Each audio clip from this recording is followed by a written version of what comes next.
مشاهدينا اهلا بيكم معانا في حلقه جديده من بنات البلد. النهارده كل دول العالم بتحتفل باليوم العالمي للمراه، لكن للاسف في مصر مش هنقدر نحتفل بيه، لان ببساطه شديده المراه عندنا بقت تخاف تنزل بعد المغرب من بيتها. دي كمان ممكن تخاف تنزل في عز الظهر باطفالها لانها مش حاسه بالامان. فازاي هنتكلم عن حقوق اكتسبتها ولا انجازات ممكن تحققها؟ موضوعنا النهارده يمكن يكون حساس شويه، لأنه هيجي على جرح عند أسر كتير فقدت أطفالها أو بناتها في عز الظهر، إما بالخطف والاغتصاب أو بالخطف وطلب الفدية. حلقتنا مش بس عن البلطجية اللي الإجرام في دمهم وهي دي شغلانتهم اللي متعودين عليها، لا، حلقتنا النهارده عن ظهور فئة جديدة من المجرمين، ممكن يكونوا طلبة جامعيين أو موظفين عاديين أو أصحاب محلات، ممكن يكون كمان المحل ده تحت بيتك. لقوا إن في وسيلة سريعة ومضمونة ممكن تكسبهم مئات الآلاف في لعبة صغيرة وخلال يوم أو يومين بالكتير قوي. بيتفق 2 أو 3 أصحاب على خطف طفل أو طفلة أو بنت، وبعدين بيطلبوا فدية من الأهل اللي طبعا بيضطروا ان هم يدفعوا الفديه دي مقابل اكيد عوده اطفالهم وبناتهم. المشكله بقى لو في اسر مش معاهم الفديه دي، في اسر ما بتبقاش جاهزه معاهم الفلوس.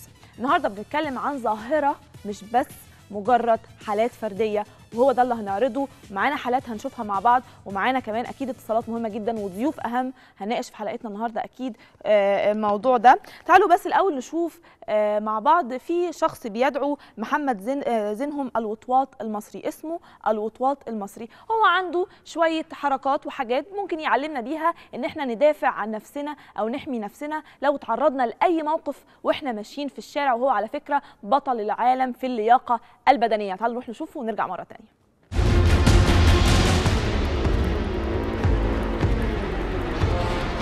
التمارين بتاعتنا ديت طبعا معتمده نمره واحد ان البنت اصلا ضعيفه، فازاي تقدر تستغل قوه خصمها في التغلب عليه. يعني بنقول ان الموضوع مش محتاج اي لياقه بدنيه، الموضوع محتاج ذكاء، فن بسيط. تقدر تستخدم اسلحتها وادواتها اللي هو ايديها، القلم، النضاره، المشط، الورقه اذا اتطبقت بصوره كويسه. القلم دوت سنه مدبب، وطبعا هو ده اللي احنا بنبتدي نضرب بيه. ورقه زي ديت، ده ورقتين A4 ملفوفين على بعض. طبعا كل ورقه ما كان سمكها اكبر كل ما كان احسن، وكل ما كانت اكبر في الحجم او عدد الورق اكبر كل ما هتكون اقوى. ولو مثلا حاجه زي مفاتيح، المفاتيح دي مثلا لما بنمسك مفتاح كده في ايدينا، يعني ده بيكون قافله عليه القبضه بتاعتي، بمسك ده كده، ده كل الاسلحه دي بتعوض عندي ضعف الايد.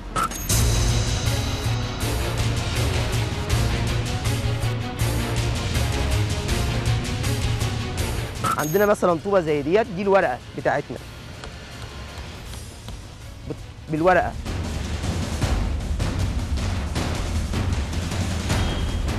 بالنسبه لنا طبعا زي ما احنا ما قلنا الضرب بيكون في الاماكن الطريه من الجسم، في الحته ديت هنا.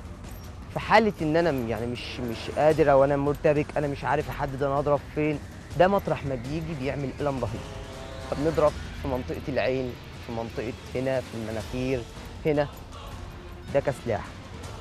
القلم واخر حته زي ما احنا ما قلنا ديت هي مثلا اللي تكون بس في الايد ظاهره، قافل بصباعي من بره من هنا، بضرب في حتت زي دي كده. من اهم الاسلحه اللي عندي وعلى الاطلاق هي ايدي. تمام؟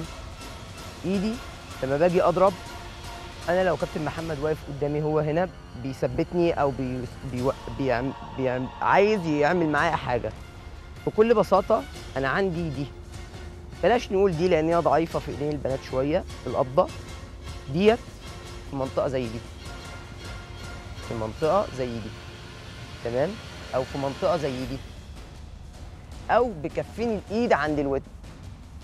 دي حتى دي بالنسبه للولد بتقتل الراجل، اما بالنسبه للبنت فهي حتى ما قتلتوش فهي بتعمل له فتره من عدم الاتزان وعدم الوعي. لو هو مثبتني، ممكن مثلا انا ورايا حيطه كابتن محمد موقفني وحط السكينه كده على رقبتي، تمام، انا اللي عندي في السكينه كلها هو النصل ده. فانا بتعامل ازاي مع النصل؟ ببعد رقبتي عنه. طبعا هو في البدايه هو عارف ان انا ضعيف، فابتدي اقول له الحاجه اللي انت عايزها، انت عايز الموبايل، خد الموبايل اهوت، عايز يعني ببتدي لسه يعني بديله امان ان هو اللي عايزه هياخده مني. ببعد اول حاجه عن النصل، بزق يعني بمسك بايده ديت وببعد برقبتي عن النصل، وبعدين الايد باخدها عكس الاتجاه.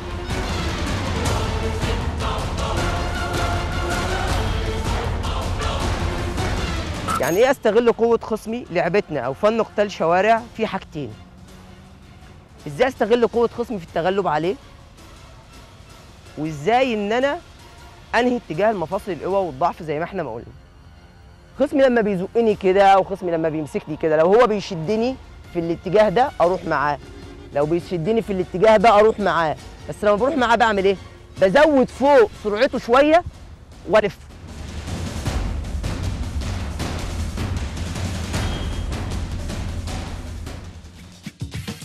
بنات تقدر تستخدم لو في مفتاح في ايديها او لو في قلم في ايديها او لو في اي سلاح تقدر تستخدمه لو اتعرضت لاي لا سمح الله حد هجم عليها او اي حاجه زي كده، بس